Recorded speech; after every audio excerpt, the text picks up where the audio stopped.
এবার ঈদ উপলক্ষে হিন্দু ও মুসলমানদের সম্প্রীতির অনন্য নজির দেখা গেছে ভারতে।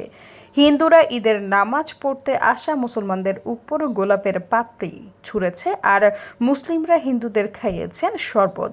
সামাজিক যোগাযোগ মাধ্যমে ভিডিওগুলো ছড়িয়ে পড়েছে। হাজার হাজার মানুষ এগুলো শেয়ার করেছেন এবং প্রশংসা সুলভ মন্তব্য করেছেন। ধর্মীয় সম্প্রীতির এই দৃশ্যগুলো হৃদয়ে কাটছে নেটিজেনদের। জানা গেছে, মুসলিমদের ঈদের সময় হিন্দুদের গাজন উৎসব শুরু হয়েছে।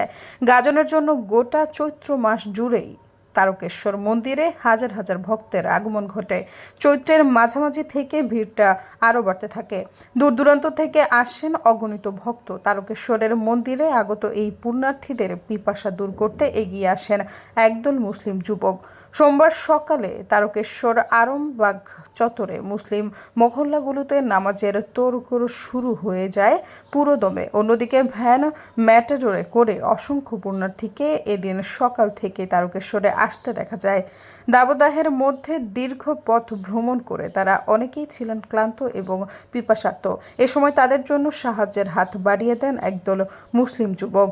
ভিডিওতে দেখা যায়, নামাজ শেষে তারকেশ্বরের বাঘবাড়ি এলাকায় একদল মুসলিম যুবক আগত হিন্দু পুণ্যার্থীদের হাতে শরবতের গ্লাস তুলে দিচ্ছেন।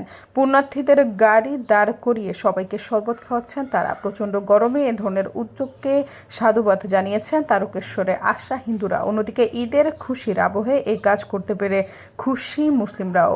সৈয়দা ফারিয়া, সমযুগ।